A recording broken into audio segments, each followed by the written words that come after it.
शुभकामनाएं। तो नए साल के ऊपर सभी संत महात्मा कहते हैं वे नया हमारे लिए क्या होता है। दिन तो रोज निकलता है, सवेरा होता है, रात फिर नई हो जाती है, रात फिर पुरानी हो जाती है, तो फिर दिन नया हो जाता है, और दिन पुराना हो जाता है तो फिर रात नई हो जाती है। लेकिन समस्या क्या है, सब कुछ बदलता रहता है। एक बार नया महसूस होता है, फिर पुराना हो जाता है। हम एक चीज़ हमें अच्छी लगती है, लेकिन थोड़े दिन में वो मैली हो जाती है। हम गाड़ी लाते हैं घर में, स्वागत करते हैं, बच्चा पैदा होता है, स्वागत करते हैं, नौकरी मिलती है, स्वागत करते हैं, नया मकान बनाते हैं, स्वागत करते हैं। कोई हमारे घर में मेहमान आता है, त्योहार आता है, उसका हम स्वागत करते हैं। यानी नए में बड़ी खुशबू है, नए में बड़ी चमक है, नए में बड़ा आकर्षण है। लेकिन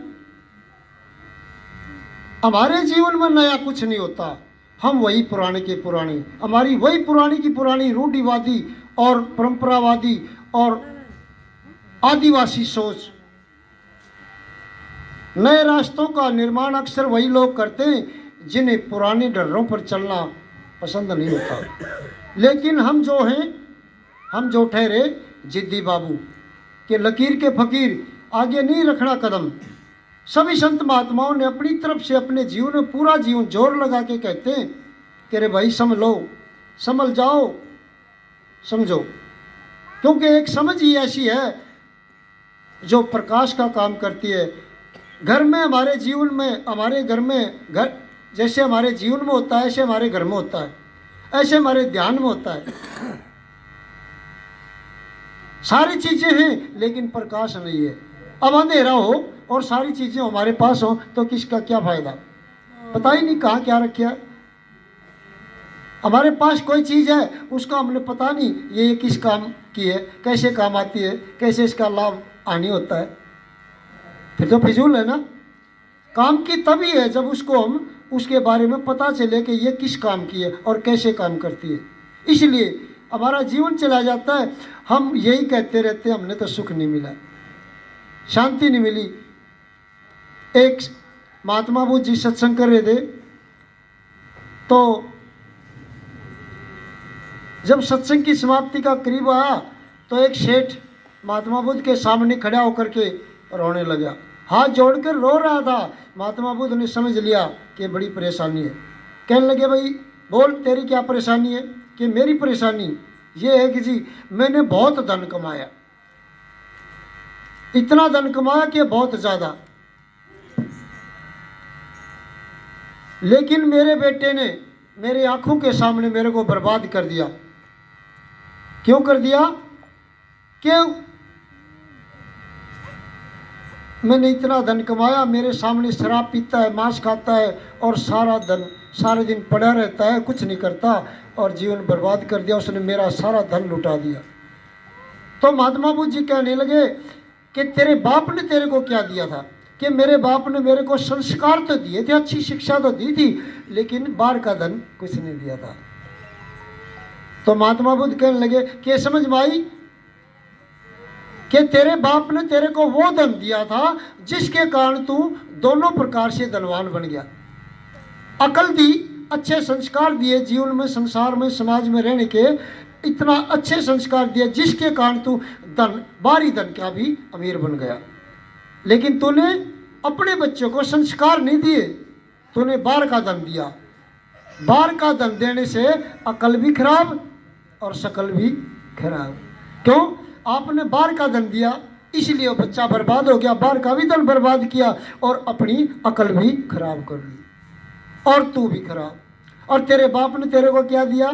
अकल, समाज में रहने के अच्छे नियम बताए, लेकिन बाहर का धन नहीं दिया ना। अंदर के धन ने बाहर का भी धन कमा दिया और बाहर के धन ने अंदर की भी अकल खराब कर दी। इसलिए अपने बच्चों को अच्छे संस्कार दें, तभी हमारा कुछ नया है हमारे जीवन में। गुरु समदर्शी महाराज आए और हमारे जीवन में ऐसा नयापन आया कि कभी पुराना ही नहीं होता। नहीं तो दिन तो रोज पुराने होंगे, नयापन कुछ नहीं है जब तक हमारे अंदर नया नहीं होगा। बदलाव नहीं होगा।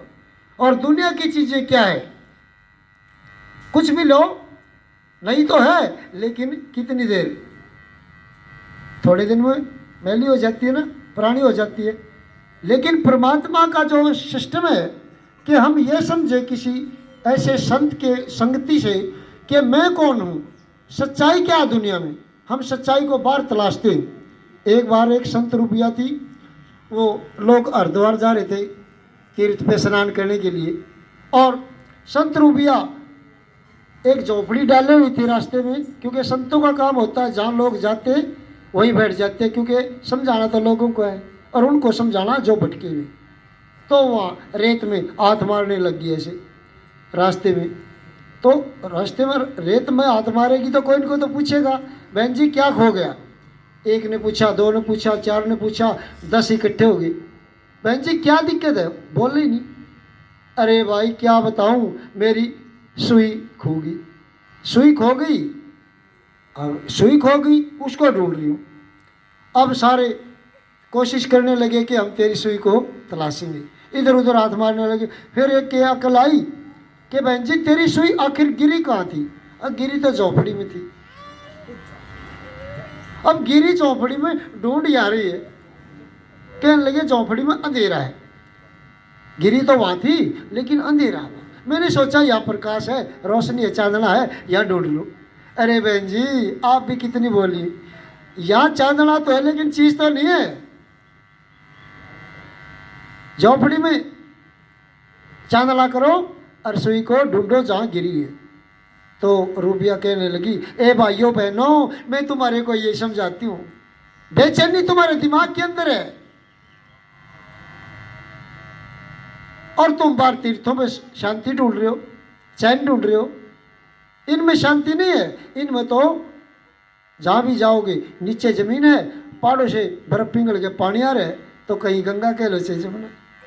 इसलिए अपने दिमाग में से प्रश्न उठाया तो दिमाग में शांति होगी जब जवाब मिलेगा। भैंस खो गई यार पता नहीं, तो बेचैनी नहीं है ना।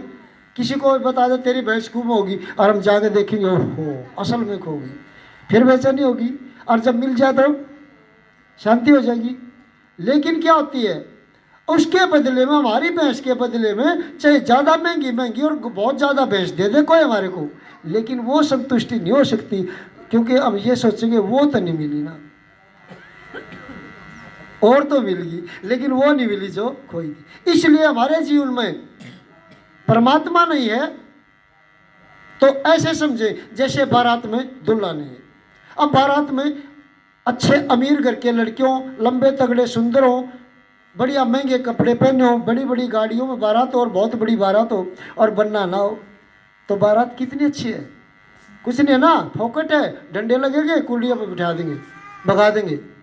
इसलिए कहते हैं जल जाए वह सभा जहाँ चर्चा ना राम की, बिन नशो बारात बताओ किस काम की। पंजाबी में नशो कहते बनने को, कि बनना नहीं है और बारात तो फीकी है। इसलिए जिसके ध्यान में शांति नहीं है, बुद्धि में प्रकाश नहीं है, ज्ञान नहीं है, और जेब में पैसा नहीं है, और घर में सलूक नहीं है, और बारात में बनड़ा नहीं है, और लड़ाई में हथियार नहीं है,